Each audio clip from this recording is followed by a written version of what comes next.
Hi guys, you alright? So, as you can tell by the title, today we are going to be talking about sex before marriage. Every time I go to speak, lighting changes. Great. Are we just going to leave it?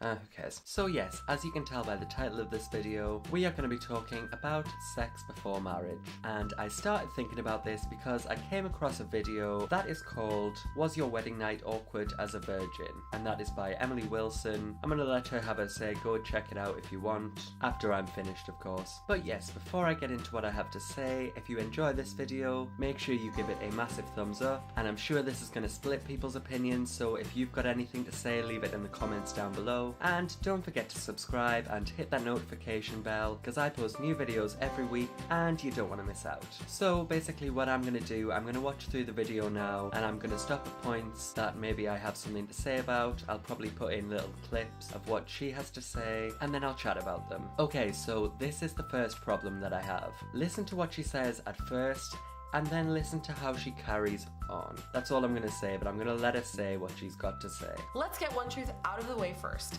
The only person who can speak to what it will be like to be a virgin on your wedding night is someone who was a virgin on their wedding night. Plenty of people can speculate about what it can be like or will be like based on their own experiences, but anyone who has not made that choice and lived that does not know and cannot speak to that experience. That is a fact. First things first, there is a huge difference between having sex with a guy who maybe is your guy friend, maybe you don't know, maybe who is your boyfriend, and your husband.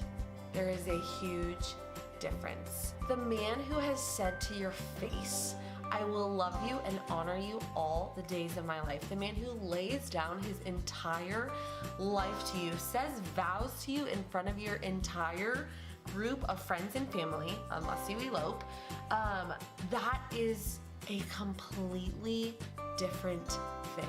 Why? Because there is a huge difference in sharing something so personal, so private, so intimate with a man who has promised nothing to you and a man who has promised his entire life to you. The entire scenario is different.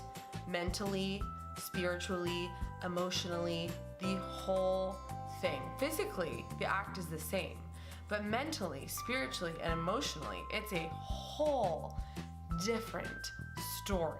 Okay, so I'm just gonna stop it there for a sec. I also realised that was a lot longer than when I first watched it, as in it felt a lot longer to watch than when I first watched it, so I might have just cut some bits out of that. But basically, what she has just said is no one can speak for what it is like to be a virgin on your wedding night other than someone who has. Totally fair point, agree with you.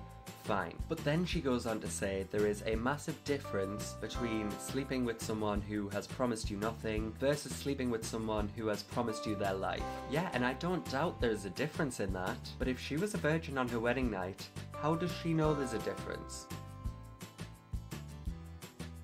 So that is my first problem. She's basically saying, only these people can speak about this, but I'm going to speak about the experience of sleeping with someone before marriage even though I haven't done it. Doesn't that contradict itself? Right, I'm gonna continue on. Awkward is never and never will be a word that I would use to describe my wedding night. And when I read Daniel this email, he said, I would not describe our wedding night as awkward at all. It wasn't awkward at all. And I said, me either. That is never, ever, ever a word I would use to describe my wedding night. Why? Because I was with a man who loved me. A man whose utmost concern, honestly, for the night was that I would feel comfortable. And there's 3 words that I always use to describe my wedding night and how I felt that day and the day after. I felt loved and I felt safe and I felt free. I knew that I didn't have to be good at anything at all. I knew that we had our entire lives to work on the physical aspect of our relationship and to enjoy the physical aspect of our relationship. And I knew deep in my heart that my husband's main concern for that night was me being comfortable. And that is something that it's like so hard to put words to that love and that safety and that freedom.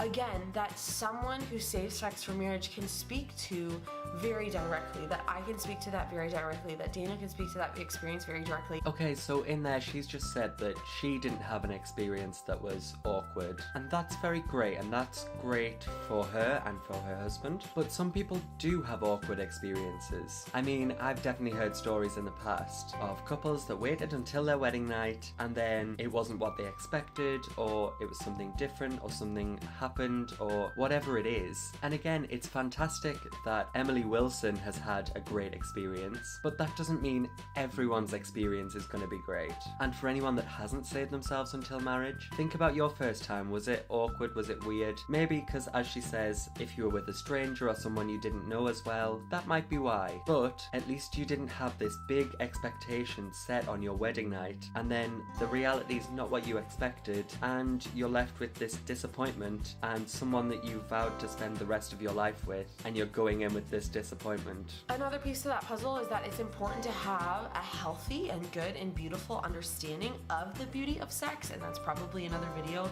for another day.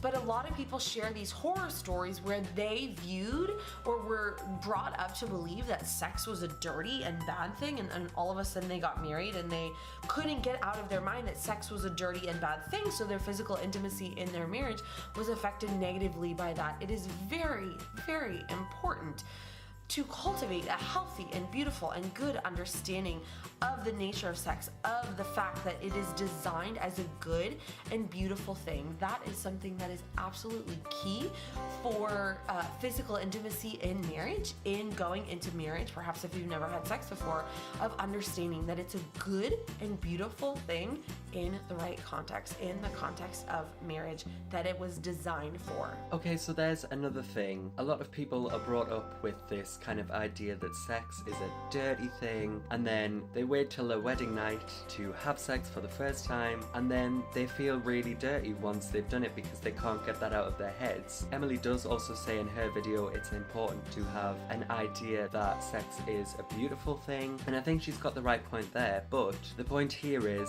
a lot of kind of sex before marriage talk comes down from religion, and if you have sex before marriage it's a sin, and therefore there's all of these kind of ideas that sex is a bad thing, when if you think about it in its basic primal form, it is literally to create new life. And I think the problem is religion kind of pushes a lot of guilt onto people, maybe if they've slept with someone outside of marriage. Basically, and don't get me wrong, I think religion has its upsides. If it gives you hope and strength and faith and a sense of community, that's where religion is great, but religion also kind of teaches there's a right way to do things and a wrong way, and if you're not constantly living by the right way, then that's a sin and that's punishable. And while to an extent that's great because it teaches you morality, but sometimes the rules aren't necessarily kind of fitting with today's world. I mean, this is just a theory, but it's kind of a believable theory, but there is the idea that Mary literally had sex either out of wedlock with Joseph or cheated on Joseph with someone else, and that's where Jesus came from. I mean, again, I'm not saying that's fact, but for an entire religion based on potentially promiscuous activity, should people really be using it to judge?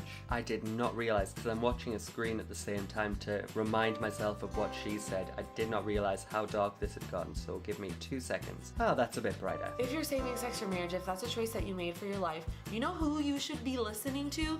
People who have and people who did make that decision, and you can ask them. Ask them for their wisdom. Ask them what they might have done differently. Ask them what they wish they would have known.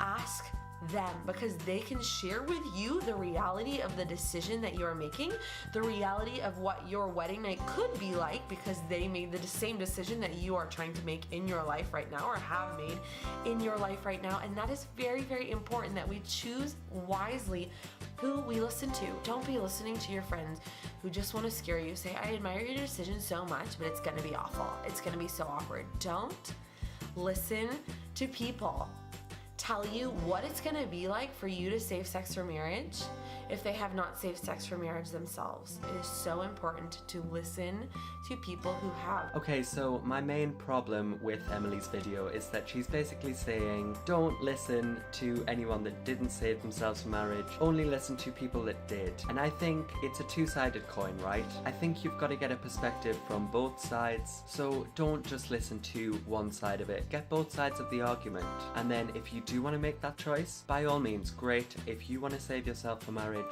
do it. Do what you want. But the operative word there is you. Do what you want. Don't do it because your religion tells you that you should, even if you think, I'm making this choice myself. Don't do it because it's an idea that is part of your religion and you feel like you should conform to that. Don't do it to make your parents proud of you or impressed or whatever. You shouldn't feel any pressure. I mean, anything to do with sex in general should not be pressurized, whether it's doing it or not doing it. So honestly, ask yourself the question, am I doing this for me? And really honestly ask yourself that question. And then if it's a personal choice you want to make, go for it. So I hope you enjoyed this video. Maybe it was useful, maybe it wasn't. But if you did enjoy it, please give it a massive thumbs up. If you didn't enjoy it, give it a thumbs down. Do what you want, I don't care. Leave a comment down below letting me know any of your thoughts on this. And if you want to watch more videos just like this, there's a couple right over there that you can go and watch right now. And there's a subscribe button right below me that you can click because I post new videos every week, and hit the notification bell so you know exactly when. And I'll see you soon.